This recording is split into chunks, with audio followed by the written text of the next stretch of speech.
Becoming and breaking are both difficult, but they are difficult in different ways. I don't think anyone prepares us for that part. Breaking gets attention. People notice when your world falls apart. They notice the tears, the loss, the crisis, and the moments when you can barely hold yourself together. Breaking has a language. It has witnesses.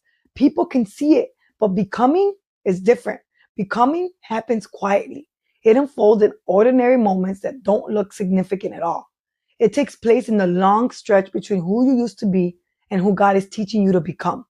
One of the biggest surprises in my healing journey was realizing that healing didn't feel the way I thought it would. I thought healing would feel like arriving.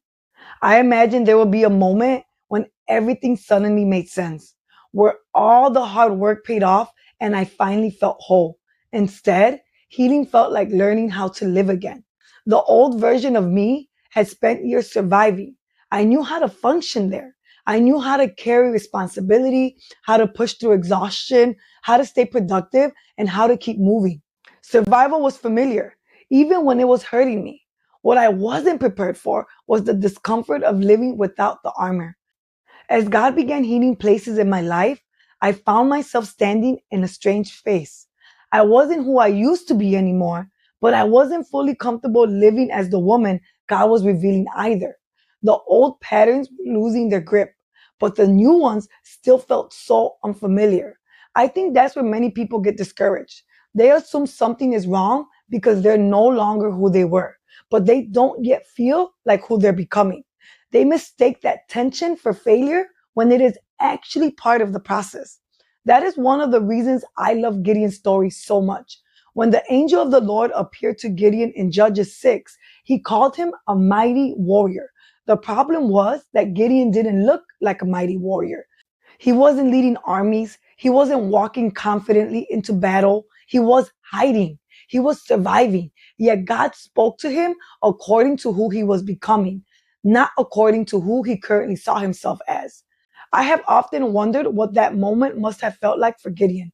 Imagine hearing God call you something that feels completely foreign to the version of yourself you have always known. That's what becoming often feels like.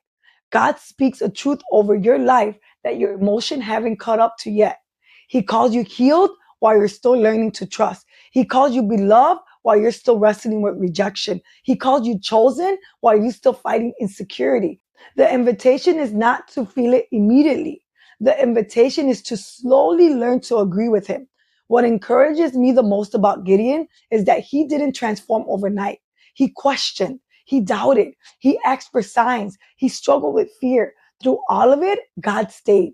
God was not demanding instant perfection. He was patiently walking Gideon into the person he had always intended him to be.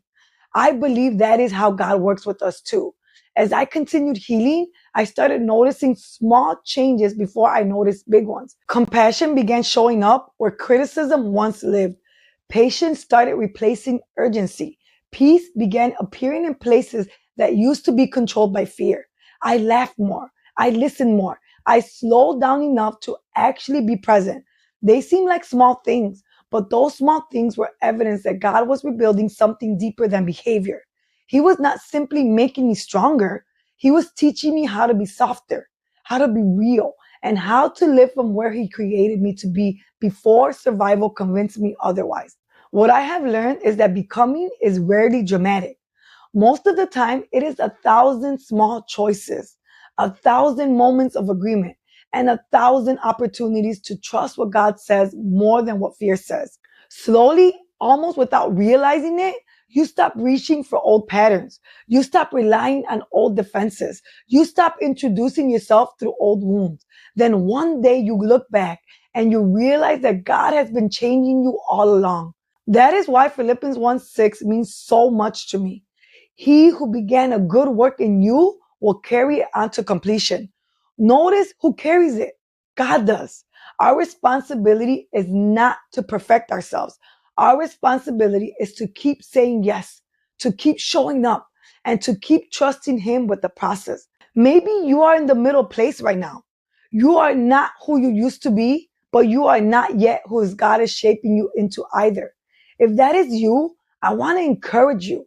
That middle place is not failure. It is not proof that you are behind.